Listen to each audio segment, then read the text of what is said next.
반갑습니다. 들어오기 전에 어떤 분이 저한테 질문했습니다. 오늘 전도사님 청년부 메시지 길어요. 그래서 제가 깁니다 그랬습니다. 네. 성경 읽을 동안 나가실 분 나가시면 됩니다. 우리 창세기 20장 함께 볼 건데요. 아브라함의 이야기인데 혹시 여러분들 나중에 기회가 되시면 창세기 12장 말씀도 같이 읽어보시면 좀 이해가 빠를 것 같습니다.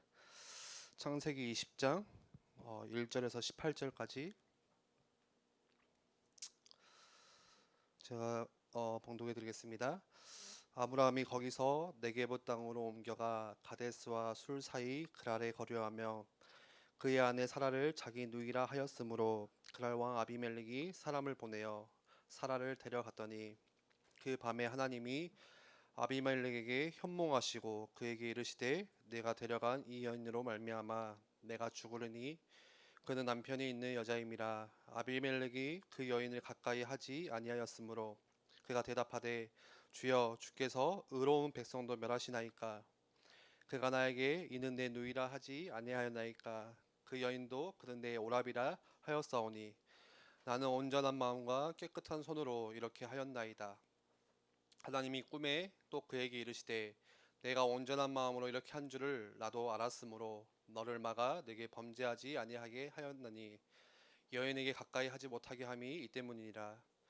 이제 그 사람의 아내를 돌려보내라. 그는 선지자라. 그가 너를 위하여 기도하리니 네가 살려니와 네가 돌려보내지 아니하면 너와 내게 속한 자가 다 반드시 죽을 줄 알지니라. 아비멜렉이 그날 아침에 일찍 일어나 모든 종들을 불러 그 모든 일을 말하여 들려주니 그들이 심히 두려워하였더라. 아비멜렉이 아브라함을 불러서 그에게 이르되 내가 어찌하여 우리에게 이렇게 하느냐. 내가 무슨 죄를 내게 범하였기에 내가 나와 내 나라가 큰 죄에 빠질 뻔하게 하였느냐.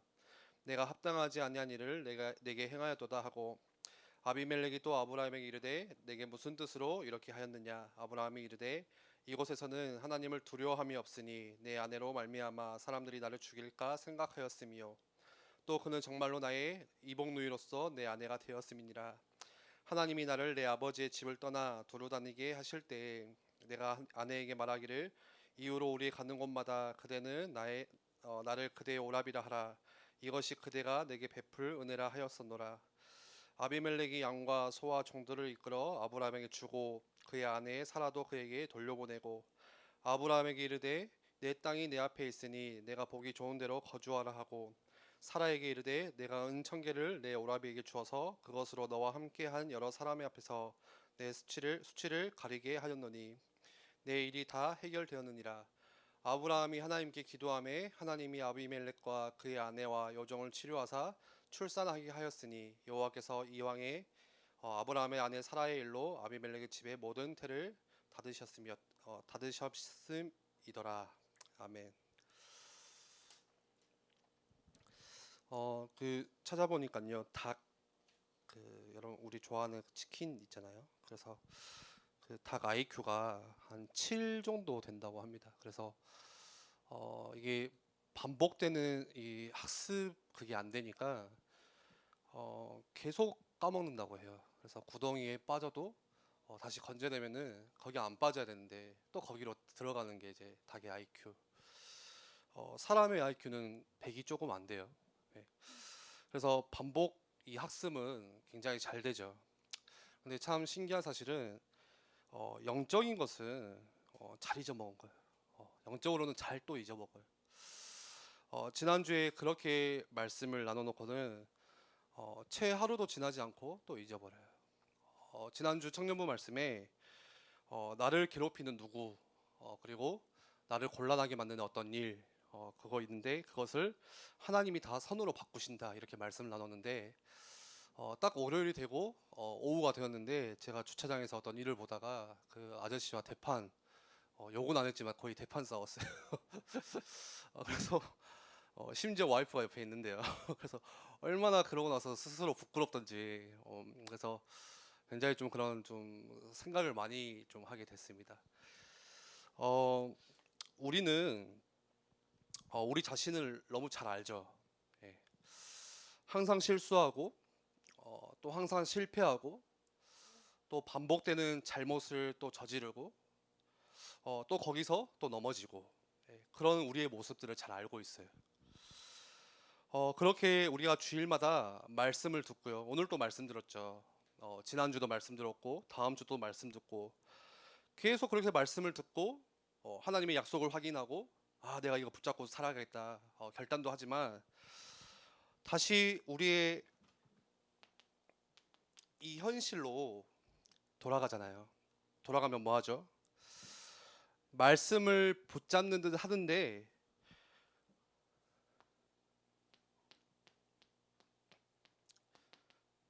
또 우리 방식대로 살고요. 뭔가 말씀을 붙잡는 것 같은데 또 내가 가지고 있는 생각 가지고 살아가게 됩니다. 그래서 또 넘어지죠. 이게 한두 번이 아니에요. 계속 그래요. 그리고 앞으로도 또 그럴 수가 있죠. 그런데 너무 축복인 것은 그럼에도요, 하나님은 여전히 우리를 사랑하시고 그렇게 반복해서 또 실수하고 넘어지고 잘못하는데도 불구하고 하나님은 또 우리를 잡아주세요. 그게 하나님의 은혜죠. 오늘 본문 말씀에서 그 하나님의 은혜가 확연하게 나타나고 있어요. 오늘 창세기 20장 이 본문 말씀 보니까 아브라함이 이제 그 제일 남단에 있는 그랄이라는 땅에 가게 됩니다. 그런데 여러분들 창세기 12장 혹시 읽어보셨으면 알 거예요. 똑같은 실수를 또 반복해요. 똑같은 일을 저질러요. 창세기 12장에 보면요, 하나님이 아브라함을 어디서 건져내시죠? 갈대아 우르라는 우상 도시에서. 거기는 너가 있을 곳이 아니야. 말씀하죠. 장차 망할 성 장망성에서 아브라함을 이렇게 빼내세요. 그리고 하나님께서 약속하신 그 하나님이 지시한 땅 가나안 땅 향해서 가라고 말씀을 하세요. 명령하세요. 그래서 아브라함이 그 말씀을 듣고 순종하면서 가나안으로 가죠. 근데 가보니까 이 장난이 아닌 거예요. 분명히 하나님이 약속하신 땅은 이런 땅이 아니어야 되는데 뭐가 있죠? 기근이 있는 거예요, 땅에. 네. 그래서 아브라함 생각에 이건 아닌데 하나님이 지시한 땅은 이런 곳이 아닐 텐데, 그래서 그 아브라함이 가지고 있는 또 자기만의 방식, 자기만의 기준, 이거 가지고 생각하니까, 이 기준 가지고 생각하니까 맞지 않는 거죠. 그래서 어디를 향해 가죠? 이익과 손해를 따지면서 애굽으로 향하게 됩니다. 가나안에서 나와서 왜 가죠? 왜 애굽으로 가죠? 내가 살기 위해서요. 성공하기 위해서. 그래서 더 편한 곳으로, 더 안전한 곳으로 이렇게 아브라함이 향하게 됩니다. 그런데 그 애굽으로 가니까 어떤 일이 일어나죠? 창세기 12장 말씀에 오늘 이 10장에 읽었던 말씀과 똑같은 일을 저질러요. 이미 저질러요. 자기 아내 사라를 뭐라고 속이죠? 누이라고 속이잖아요. 살기 위해서. 바로왕이 나이를 죽일까봐 이복 동생이라고 속여요. 그래서 바로왕이 그 아내 사라를 취하게 돼요. 가져가죠. 그런데 그 밤에 하나님이 바로왕에게 똑같이 오늘 아비멜렉이 나타난 것처럼 나타나세요. 그래서 다 풀어줘라, 빨리 다 보내라, 안 그러면 네가 죽는다. 그래서 바로가 아브라함을 다 내보내주고 그냥 보내준 거 끝난 것이 아니라 어마어마한 은근보화를 같이 주고요, 많은 가축들을 같이 주고요. 아브라함이 이것을 경험해요, 창세기 12장에. 그리고 오늘 읽었던 20장은 그 사건이 있은 후로 한 20년에서 25년 지난 일이에요. 그런데 한 20년, 25년이 지났어도 그렇게 큰 사건을 내가 봤으면은 좀 달라야 되잖아요. 근데 아브라함은 똑같은 실수를 또 저질러요. 한번 그런 일이 있었으면은 좀 달라져야 되는데 동일한 잘못을 또 저질러요. 오늘 말씀에 보니까요, 이제 그랄 땅에 가니까 누가 있죠? 그 왕 아비멜렉이 있어요. 그러니까 아브라함이 또 어떻게 하죠? 자기 아내를 뭐라고 속이죠? 누이라고 속여요. 그리고 아비멜렉이 또 그 사라를 취하거든요. 근데 말씀을 읽다 보면요, 조금 이렇게 의문되는 게 하나가 있어요. 이 당시에 사라의 나이가 90세예요. 그러면은 우리나라 나이로 할 것 같으면 90세면 할머니거든요. 이 당시에는 뭐 좀 더 오래 살았다고 칩시다. 한 120년 살았어도 그럼에도 불구하고 90세는 할머니예요, 할머니. 예. 근데 왜 아비멜렉이 그 할머니를 취했을까? 예. 단순히 이뻐서 데려가진 않는 것 같아요. 25년 전에 바로 왕이 애굽에서 사라를 취할 때는 아리따움을 보고 이 말씀이 있거든요. 근데 오늘 말씀은 아무리 읽어봐도 없어요. 그리고 심지어 아브라함이 걱정도 안 해요. 자기 와이프와 갔는데. 어쨌든 간에 또 그렇게 속여요. 누이라고 속여요. 이복 동생이라고 속이고 오랍이라고 속이고. 왜 그러죠? 처음 갈대아 우르에서 나왔을 때는 아브라함이 어쩌면 하나님에 대해서 잘 몰랐을 수도 있어요. 예. 그래서 아브라함이 원래 자기가 가지고 있던 그 체질 가지고 선택하고 생각했을 수도 있어요. 그런데 그 뒤로 하나님이 아브라함에게 어마어마한 많은 경험을 보여주세요. 예. 창세기 12장 이후로 쭉 보시면요. 창세기 15장만 봐도 하나님께서 아브라함에게 어떤 언약을 주시죠? 씨에 대한 언약, 또 땅에 대한 언약, 그 약속을 주시거든요. 근데 아브라함이 아무리 생각해도 안 믿어지는 거예요. 그래서 하나님이 직접 보이시잖아요. 예. 동물을 가지고 오게 해서 딱 절반으로 딱 쪼개가지고 하나님이 그 사이를 지나가시죠. 일방적으로. 예. 언약을 보여주세요. 그걸 횃불 언약이라고 하잖아요. 그리고 오늘 창세기 20장의 이 앞장만 봐도요. 뭐가 나오냐? 소돔과 고모라 성이 나와요. 그래서 그 소돔과 고모라 성에서 하나님께서 하신 일, 하신 역사, 인도하심, 그거를 아브라함이 직접 목격했거든요. 그런데 왜 그렇게 보고도 불구하고 하나님이 살아계시는 그 역사를 보고도 불구하고 아브라함이 또 오늘 똑같은 그런 동일한 실수를 저지르고 잘못을 저지르죠? 오늘 어쩌면은 우리도 비슷해요. 예. 하나님 말씀을 듣고 은혜 받고 하나님이 이렇게 역사하시는구나. 또 우리가 지나온 과거를 보면서 하나님께서 내게 주신 그런 응답들을 보면서 진짜 하나님 살아계시네 생각은 하지만 다시 우리의 현실로 또 돌아가면은 오늘 제목과 같이 똑같은 실수 반복이에요. 또 똑같은 잘못을 또 저질러요. 왜 아브라함이 그렇게 했죠? 중요한 이유들이 있는데 그 중에 하나는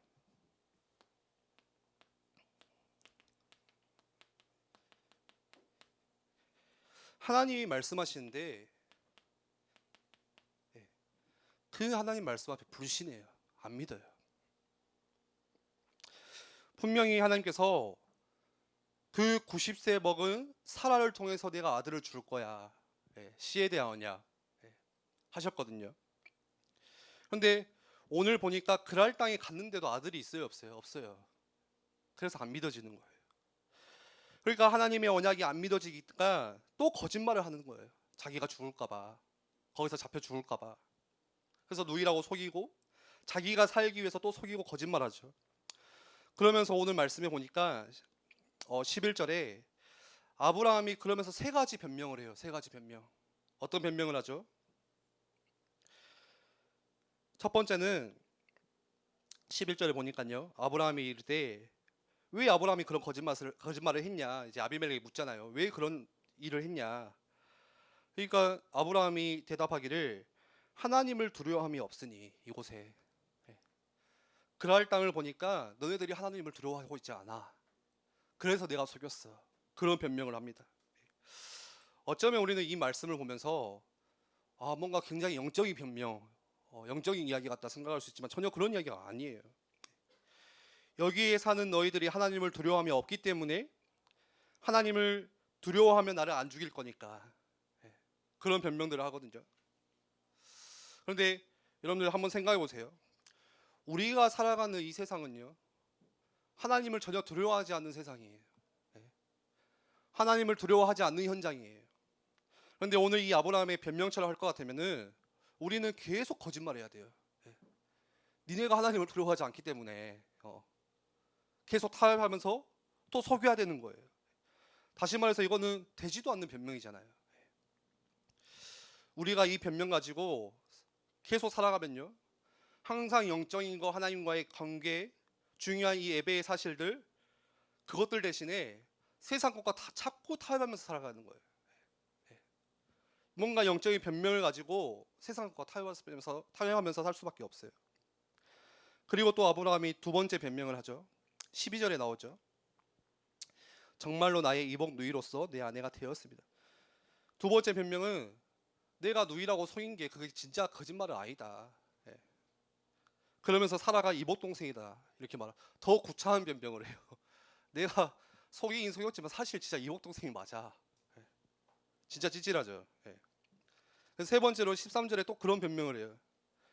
하나님께서 나로 아버지 집을 떠나 돌아다니게 하실 때 이제는 누구까지 들먹여요? 하나님까지 들먹여요. 내가 갈대아 우르에 있을 때는 괜찮았는데 살만했는데 하필이면 하나님이 나를 그곳에서 나오게 하셔가지고 내가 갈 데가 없고 방황하고 있고 또 돌아다니고 있으니까 그 말이에요. 그래서 사라와 둘이 내가 약속을 했어. 가는 곳마다 너는 이복 동생 누이 오라비 이렇게 이야기를 맞추자. 어쩌면은 우리들이 오늘 이처럼 이런 변명들을 많이 할 수 있어요. 무슨 말이죠? 나는 이제까지 그렇게 살아왔어요 이거잖아요. 그게 내 중심이고 그게 물질 중심이고 그게 성공 중심인데 나는 지금까지 그렇게 살아왔어요. 합리화하는 거예요. 타협하는 거예요. 하나님께서 이 아브라함에게 수십 년 동안 이 아브라함을 이끄시고 인도하시면서 하나님이 살아계심을 나타내시고 경험시키셨는데 다시 오늘 아브라함은 뭐하죠? 예전 것으로 돌아와서 나는 원래 그렇게 살아왔어요 이거잖아요. 그게 나예요. 오늘 이 말씀의 중요한 것은 뭐냐? 아브라함이 뭘 하지 않은 거죠. 이 하나님 말씀에 불신만 한 게 아니라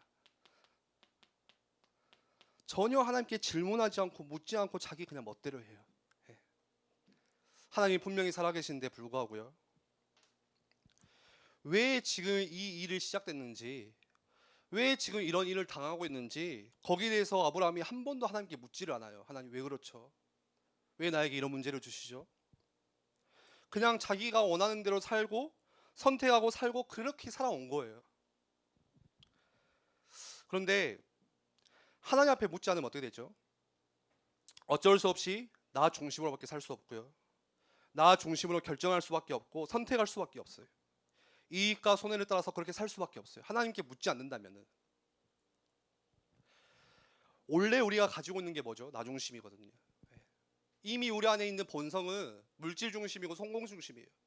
그래서 우리는 하나님께 질문하고 묻지 않고 따지지 않으면은 늘 그렇게 살 수밖에 없어요. 그러면서 뭐 한다고요? 타협한다니까요. 나는 원래 이런 사람인데요. 나는 원래 이런데 어떻게 해요? 그게 결과죠. 그래서 불신자들에게 책망받는 거예요. 말씀에도 그러죠. 소금이 그 맛을 잃으면 버려져서 뭐 한다고요? 발핍을 당한다. 내가 원래 가지고 있는 것이 성공 중심이기 때문에 출세해야 돼요.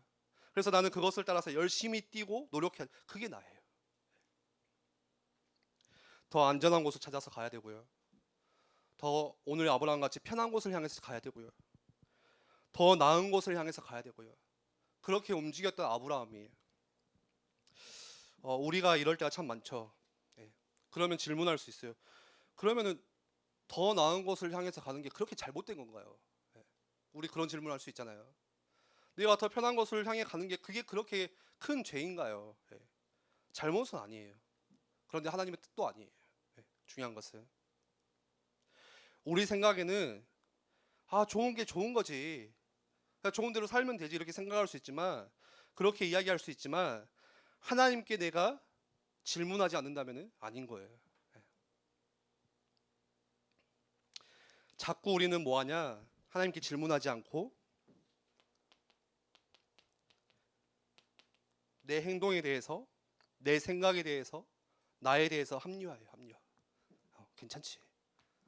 뭐 이렇게 살아왔는데 현실을 자꾸 합리화하면서 오늘 아브라함 같이 이런 변명들 들어놓는 거예요. 나는 원래 이런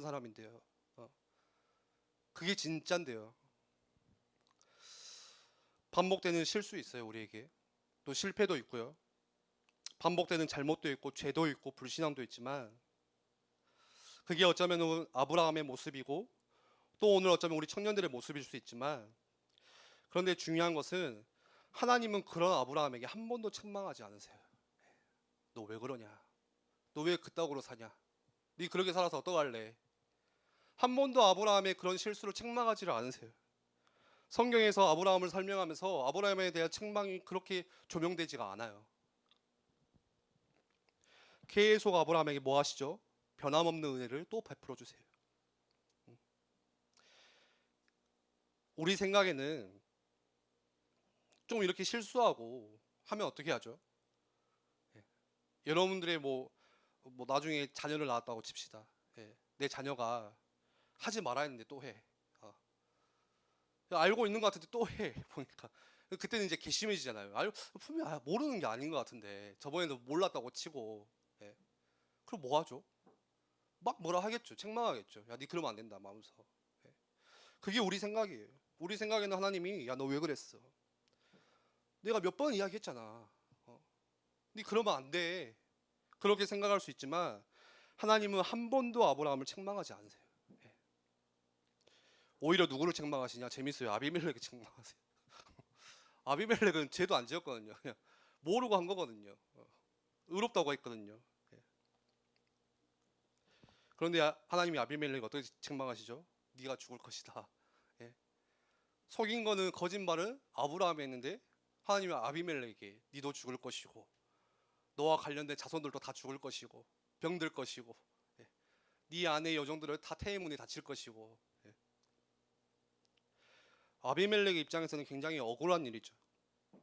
어쨌든 간에 하나님은 한 번도 이런 실수 또 이런 일로 하여금 아브라함을 책망하신 적이 없고, 그게 하나님의 은혜이고 선물이에요. 말씀에 나오잖아요. 상한 갈대를 꺾지 않으시는 하나님, 그 하나님의 은혜. 꺼져가는 등불 끄지 않으시는 하나님의 은혜. 이게 하나님의 사랑이고 또 우리의 신분이에요. 우리의 정체성이에요. 그래서 우리 청년들이 절대 눌리지 마세요. 나 또 실패했네. 또 실수했는데. 우리는 어차피 연약하고 부족해서 반복되는 실수를 앞으로도 계속할 거예요. 근데 사단은 거기에 딱 집중하게 만들어요. 야, 니 안 되잖아. 니 또 실수하잖아. 니 또 실패하잖아. 조금 되어지면은 좀 당당하게 이렇게 어깨도 펴고 이렇게 교회를 나오는데, 또 안 되어지는 한 주간의 내 모습을 보면은, 일주일 동안 그런 모습을 보면은 교회 오는 게 힘들어요. 야, 니까지 이게 뭔 랩런트야. 무슨 예배를 드려. 그냥 집에 가.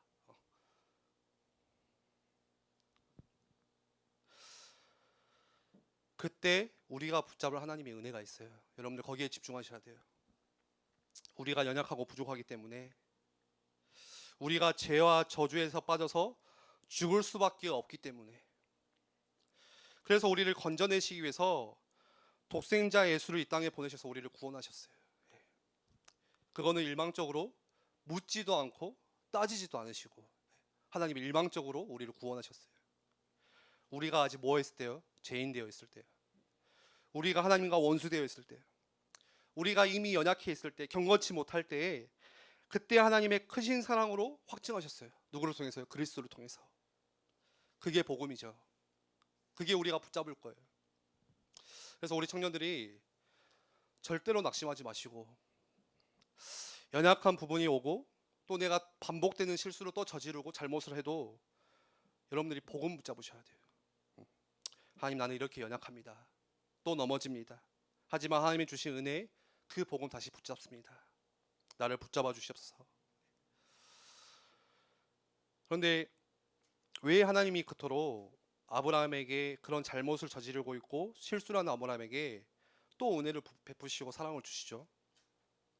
그 이유는 다른 게 아니라 하나님이 아브라함에게 맺은 언약이 있기 때문에 그래요. 그 언약을 성취하기 전까지는 아브라함이 죽을 수도 없어요. 죽을 수도 없어요. 아브라함에게 주신 언약이 있잖아요. 창세기 12장 2절에서 3절 말씀에도 나오고요. 창세기 17장 4절에도 많은 민족의 조상이 될 것이고, 아브라함에게 맺은 언약이 있죠. 이 언약이 이루어지기 전까지는 아브라함은 죽을 수도 있고 죽을 수도 없고 망할 수도 없어요.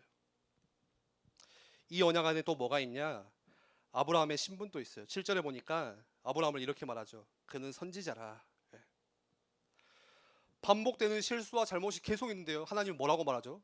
그는 내 선지자야. 예. 하나님의 은혜죠. 감히 우리가 받을 수 없는 은혜예요. 그리고 심지어는 아브라함이 아비멜렉의 손에 그 머리에 손을 얹고 기도해줘요. 재밌지 않나요? 예. 치료해줘요. 말도 안 되는 일이죠.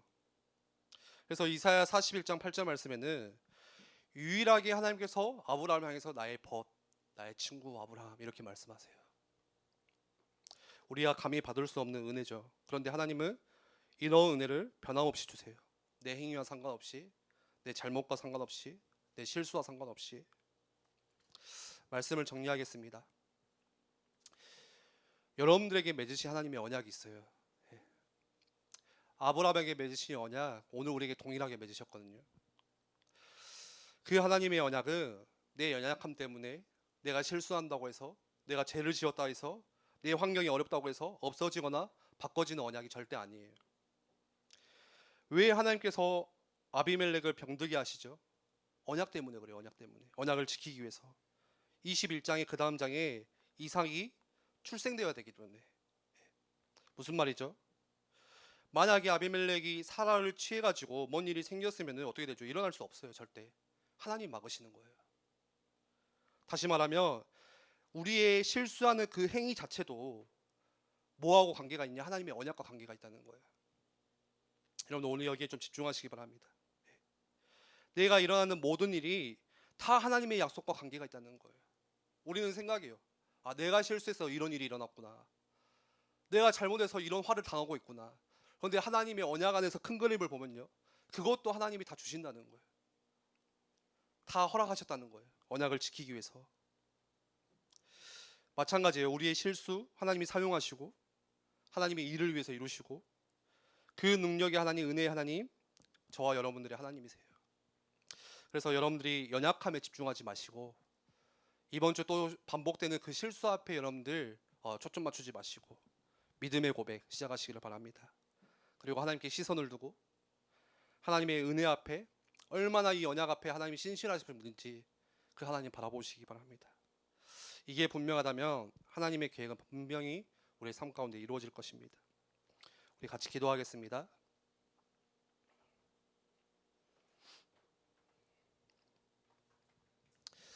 우리는 또 살아가면서 한계에 계속 부딪히죠. 예. 또 이번 주 또 실수하고 또 잘못하고 또 넘어질 수 있어요.